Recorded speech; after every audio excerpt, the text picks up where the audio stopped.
Bonjour les amis et bienvenue dans cette vidéo du 13 juin 2022 pour vous faire un petit point sur le mercato lyonnais avec quelques infos que j'ai glanées par-ci par-là. Alors j'essaie dans la mesure du possible de ne pas parler de rumeurs mais bien d'infos. Les rumeurs, il y en a tout le temps, elles sont parfois téléguidées par les agents, par les clubs, par les joueurs, etc. Moi ce qui m'intéresse c'est quand même plutôt les infos. Alors parmi les infos, comme vous le voyez à l'écran, Tyrell Malacia, donc le jeune latéral gauche du Feyenoord de Rotterdam, et vous savez que le latéral gauche c'est vraiment un poste où il faut absolument que l'on se renforce. Vous voyez ici sur Transfer Market que sa valeur actuellement, d'ailleurs mise à jour le 8 juin 2022, donc elle est de 17 millions.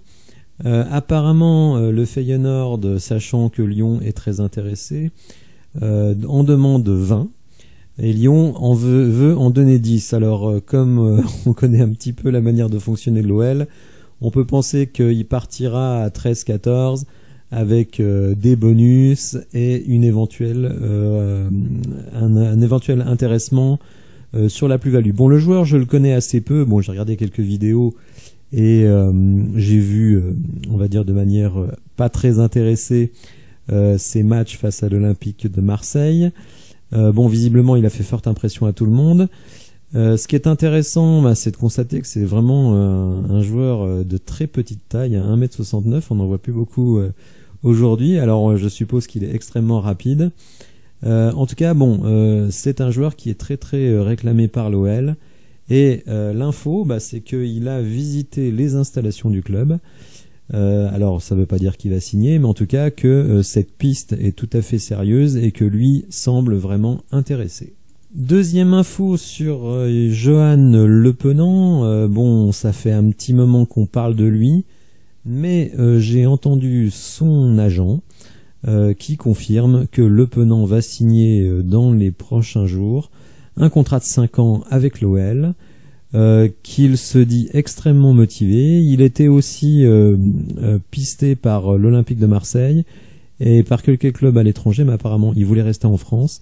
Il a choisi l'OL pour s'imposer à l'OL, hein, n'oublions pas qu'il vient de Caen en Ligue 2, et il sera patient. C'est vrai qu'il a un profil un petit peu à la Maxence Cacré, même si de ce que j'ai vu dans les vidéos, sa qualité de relance semble supérieur. Donc bon, ça va être un joueur de complément, mais bon, c'est quand même un espoir qui est très très recruté en France et en Europe.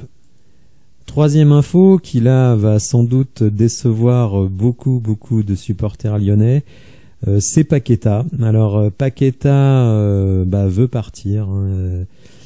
C'est pas vraiment une surprise, hein, sans Ligue des Champions, lui qui n'a toujours pas joué la Ligue des Champions, avec une saison très décevante, avec des relations un petit peu mitigées avec l'entraîneur, avec aussi de moins en moins de Brésiliens dans l'effectif. Donc Paqueta se sent un peu isolé. Bon, vous savez que c'est un joueur qui fonctionne énormément à l'affectif. Donc là c'est le site TKYDG et notamment Razik Brick qui affirme que Paqueta veut partir. Alors bon, on se doutait bien qu'on aurait du mal à le garder parce qu'il y aurait des propositions qu'on ne peut pas refuser pour lui, mais en tout cas il est vraiment confirmé que Paqueta veut partir. Donc je crois que malheureusement on peut faire une croix sur ce joueur. Alors une croix sur le joueur, mais en rémunération d'un chèque très très très conséquent, puisque il y aurait déjà eu de premières offres à 60 millions pour Paqueta en Angleterre. On sait que le PSG à une époque était sur le joueur, il s'entend très très bien avec Neymar. Alors est-ce que Neymar sera encore au PSG à la rentrée, c'est pas sûr. Mais bon, moi je le vois plutôt effectivement aller en Angleterre, peut-être rejoindre son ami Bruno Guimaraes. Les deux s'entendent extrêmement bien et donc à la fois sur le terrain et sur le plan personnel. Je crois même d'ailleurs qu'il a été le visiter il y a quelque temps. Donc voilà, Paqueta, malheureusement, il y a de fortes chances qu'il ne porte plus le maillot de l'OL l'année prochaine. C'est bien dommage parce qu'on perd un joueur de qualité qui a fait, c'est vrai, une deuxième partie de saison décevante, qui n'a pas toujours eu un comportement exemplaire. On se rappelle du fameux penalty quand on se prend une rouste à Rennes où il prend le ballon des mains d'Oussem Aouar. Bon, et sur le terrain, il nous a quand même fait rêver à plusieurs reprises. Alors, autre info, alors là, c'est pas vraiment une info, c'est plutôt une confirmation, ça discute fort entre l'OL et Tolisso. Corentin Tolisso, évidemment, milieu de terrain international, de très haut niveau, souvent titulaire au Bayern Munich, alors malheureusement aussi très très souvent blessé, ce qui d'ailleurs peut jouer en la faveur de l'OL, parce que lui finalement qu'est-ce qu'il veut, c'est faire la Coupe du Monde. Donc s'il signe un contrat avec Lyon avec une clause libératoire par exemple, et qu'il ne se blesse pas, parce qu'il y a peut-être des clubs qui voudraient le signer mais qui ont peur qu'il se blesse, s'il fait une saison pleine à Lyon, peut-être que ça lui permettra de rebondir ailleurs, et s'il joue bien qu'on ne fasse pas la Coupe d'Europe, peut-être sera-t-il rappelé par notre ami Didier Deschamps, qui, vous le savez, n'hésite pas à faire des rotations dans l'équipe. Et quand on voit le niveau de certains de nos milieux de terrain français, la baisse d'influence d'N'Golo Kanté et le joueur disparu qu'est Paul Pogba, pourquoi pas, dans la liste des 23 étendus, retrouver Corentin Tolisso s'il fait un très bon début de saison avec l'OL. Alors, il faut qu'il signe. Mais bon, je pense que ce n'est pas impossible. En tout cas, le club s'active pour le faire revenir. Et on peut se douter que Alexandre Lacazette et Anthony Lopez pèsent de tout leur poids pour le convaincre. Alors, notre ami Tété qui a fait des très bons débuts avec l'OL dans le couloir droit. Il a beaucoup plu par sa détermination, par son sens du jeu, par sa technique, par sa vitesse. Alors vous le savez, il appartient au Shakhtar Donetsk et vous savez ce qui se passe évidemment en Ukraine. Le Shakhtar malheureusement profite un petit peu, mais bon on va pas les emblâmer, c'est du business. Que Tété est quelqu'un qui est très très demandé, notamment en Angleterre, pour faire monter le prix du transfert. L'OL serait prêt à monter à 15-20 millions, le Shakhtar veut plutôt 25-30. C'est un dossier qui est compliqué, mais apparemment quand même la volonté du joueur serait de rester à Lyon, ce qui est quand même une bonne chose. Alors c'est pas lui qui décide le montant du transfert, mais bon, s'il est d'accord, ça peut aider. Alors c'est un sujet à suivre, mais ce qui est intéressant de savoir, c'est que lui veut rester. Là encore, malgré l'absence de Coupe d'Europe, je trouve que c'est assez rassurant de voir que des joueurs prolongent, des joueurs reviennent, des jeunes pépites viennent signer à Lyon, malgré l'absence de Coupe d'Europe. Ça veut dire quand même que le club n'a pas totalement perdu son pouvoir d'attraction. Dernier sujet du jour, Ryan Cherki. Alors Ryan qui revient de blessure, vous savez, il s'était gravement blessé en fin de saison dernière, il a raté toute la fin de saison. Il a beaucoup bossé, on dit qu'il est en grande forme physique. Alors bon, moi j'ai vu des photos sur son compte Instagram et Twitter. J'ai pas vu vraiment beaucoup de différence avec le Ryan Cherki que je connais.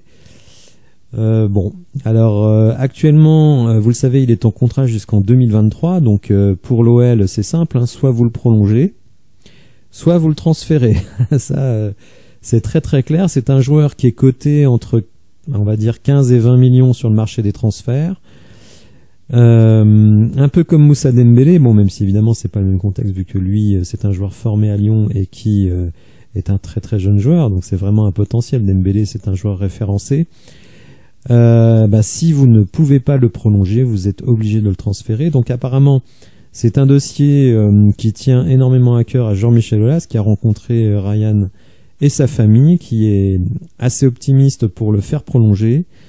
Bon, vous le savez, moi je suis pas du tout un fan de Ryan Cherki. En plus, je pense que si on garde Tété, à la limite, je préférais qu'on vende Ryan Cherki et qu'on réinvestisse le montant du transfert sur Tété, sachant aussi que dans l'aile, on a potentiellement Romain Fèvre, voire Kadewere. Donc, vous voyez, ça fait beaucoup de monde pour que Ryan Cherki puisse s'exprimer. Alors, même si le départ de Paqueta peut faire qu'on le mette en meneur de jeu, mais est-ce qu'il a les épaules pour jouer meneur de jeu, je ne sais pas, il faut voir. En plus, vu le style de jeu qu'on a, il faut faire énormément de travail défensif au milieu de terrain. Paqueta le fait, Cacré le fait, est-ce que Ryan est capable de le faire? On sait bien que non. Donc voilà, le gros problème de Ryan à Lyon, c'est je crois que Peter Bosz l'a dans le nez. Il peut pas l'encadrer, il pense qu'il ne comprend absolument pas ce que Peter Bosz lui demande. Et donc voilà, il y a quand même des offres pour lui, des offres très importantes, notamment de l'OGC Nice, qui vient allègrement se servir chez nous. Bon voilà, donc on va voir un petit peu ce qui se passe pour Ryan. C'est un sujet, donc comme je vous l'ai dit, qui est vraiment pris en main par Jean-Michel Aulas, qui adore le joueur et qui veut absolument le faire prolonger. Voilà, j'espère que vous avez apprécié la vidéo. Si c'est le cas, n'hésitez pas à la liker, vous abonner à la chaîne et je vous dis à bientôt. Au revoir.